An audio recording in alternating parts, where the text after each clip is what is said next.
Hey guys, welcome back. Robocrafft Early Access coverage. This is episode 19. I'm Enigmius, and today, the Mommy Syndrome, also known as the Medic Circle Jerk. These are 3 matches taken with my Flying Rail Walker.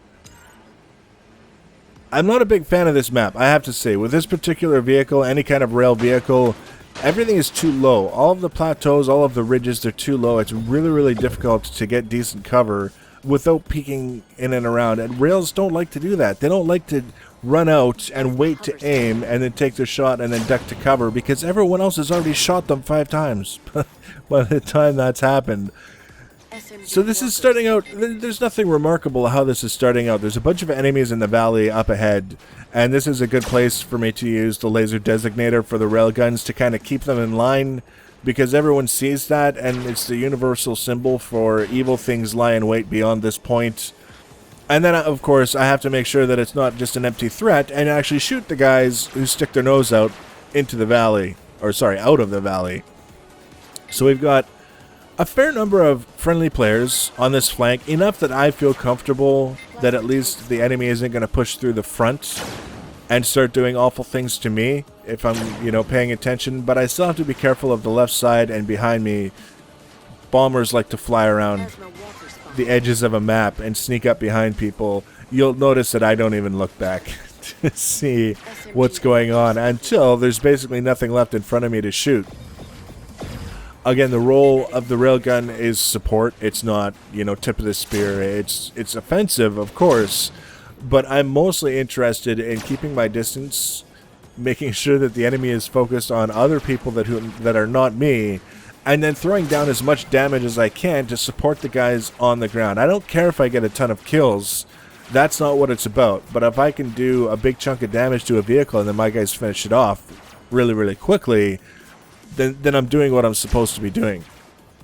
Now in this case, this is where I'm looking around and I'm just giving it a few seconds to take stock of what's happening. I don't want to just kind of look around once and then bugger off. I want to just kind of pause for a second, make sure I haven't missed anything. Nobody on the left flank, nobody behind me. Now it's time to advance and see what we can do about these guys. And I'm actually using the ridge in the land where I would be if I was a tank for cover. This is how desperate I am for something to keep me safe. And here we go with, because there was that guy, here he is. He could have done something to me, I feel like. He could have taken some shots at least, but he didn't. So I shoot at him a couple times, take off a couple of chunks of his vehicle. Now I'm waiting to reload, and you can hear it. Instead of the offensive vehicles, I'm the broadside of the barn, and he just missed it.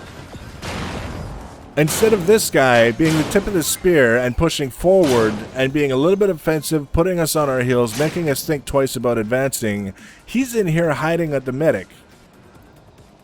Not really a good idea, ever. Just the medic circle jerk, mommy syndrome. I like the idea of the mommy syndrome. You picture like a 3-year-old kid who just got a skinned knee or something and he runs to mommy and he clings to her leg. That's kind of what I feel like when a medic sets up a clinic in a valley or some other well-covered location and just waits for all of their barely crippled bots to run up to them for heals. It's a really passive way to play, and when you're talking about games where it's all about combat, taking the passive approach, not the first choice.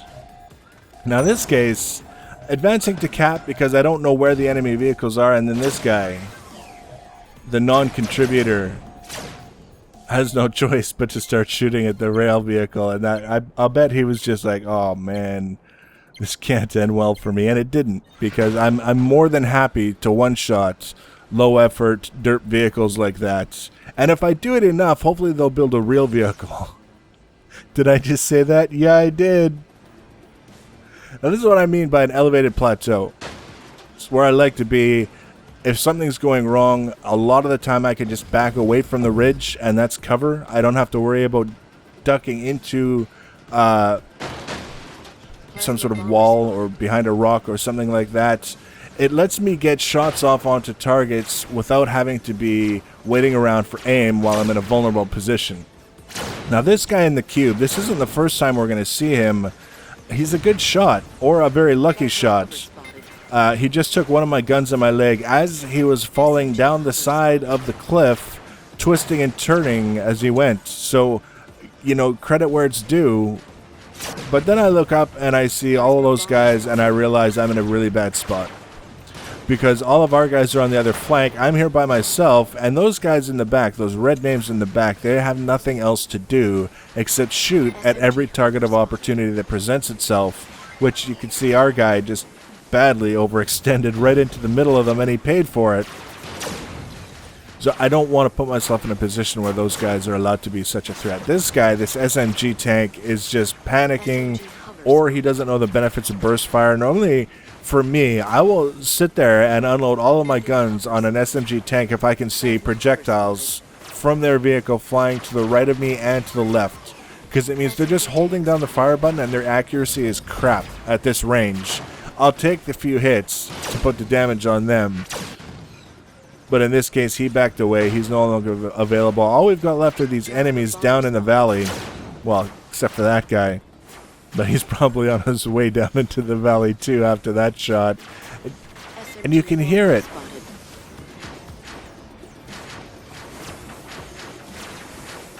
The mommy syndrome. Basically, the entire enemy team is down in the valley waiting to be healed.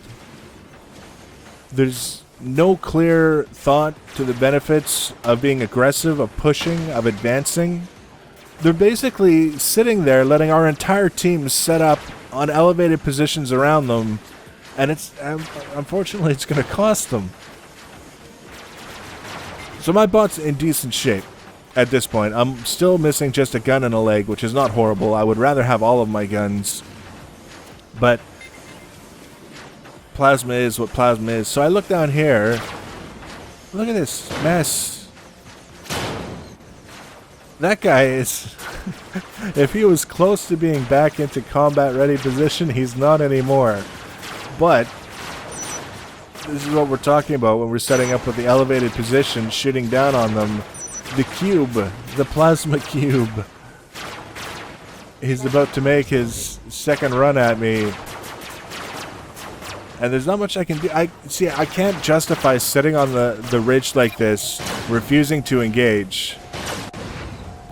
So I take the nearest, most readily available target and shoot, and he shoots back, and he takes the remainder of my guns, my largest thrusters to push forward. Basically, all I've got is the two thrusters in the front of the vehicle underneath, two wings, all my rudders are gone, and three legs. I can't fight. I can barely move. Best bet at this point is to go cap.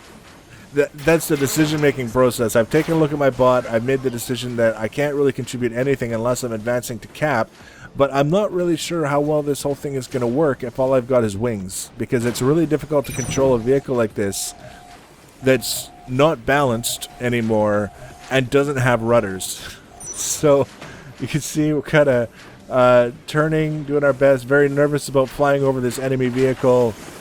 And then watch this glide. This is like drift. It's Tokyo Drift all up in Robocrafft. That was actually pretty fun. So we put ourselves onto the enemy base. We're going to start capping, hopefully. Again, I don't know where all the enemy vehicles are. So there could be some guy in his little thruster ejection seat that blasted himself off into some chasm somewhere. We're never going to find him. And if we just kind of sit around waiting, doing all kinds of patrols looking for him, by the time we realize we're not going to find him, it's time to cap. It could be too late. So I'm the ideal vehicle at this point to be capping, because that's really all I can do. What I didn't expect, you can see, my vehicle isn't exactly crippled, but nor is it particularly mobile. I can't control it as well as I would like to. So I want to just kind of be happy where I am, contributing to the capture, and I can move if I have to, if someone comes around the corner and starts shooting. But if I don't have to move, I think it's best, right? That's the decision-making process right there. If I don't have to move at this particular stage, I think it's best that I don't. And I'm going to get timed out. Now, in this case, I still actually get credit for the win, because it happened so close to finishing the cap. But I still got timed out because I didn't move as I was capping. You could see I was like 1/4 of the way through the last segment there. I thought that was kind of lame. I really did. And I think, you know, early access, it's fine. In the long run, we can push up, you know, a certain amount of pressure on the devs to rethink the tuning on that so that you can sit on the cap when there are no enemies pressuring you and not get timed out and kicked out of the match, because that's kind of silly. Now we're back in this map. Guns barely loaded. There's our first kill of the match.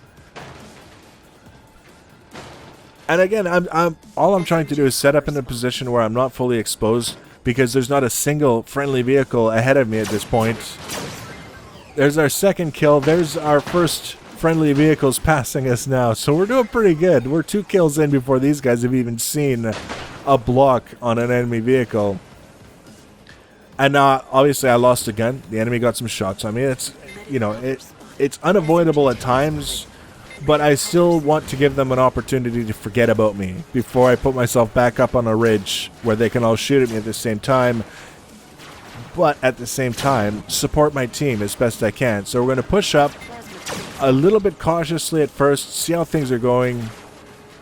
We got a little bit of damage on that guy, waiting to reload. It's just it's the cycle of life for a railgunner. Is you're positioning, you're shooting, you're waiting to reload.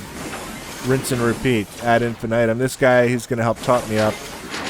I hope he actually got the full 5% so that he gets the RP bonus for healing a friendly vehicle. And I'm looking up ahead and all I see is a couple of red names, which means either our guys are not properly spawning enemies, or we're doing a pretty good job of controlling the front, because there's not really a whole lot else going on anywhere else. You hear that?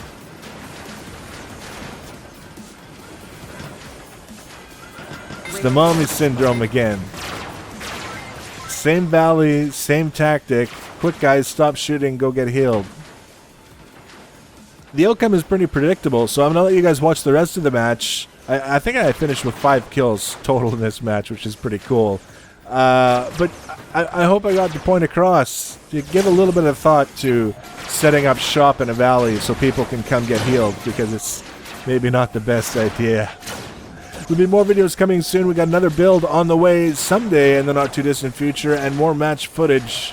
So if you want to be notified when I add those videos, by all means, feel free to subscribe to my channel, or you can follow me on the social media.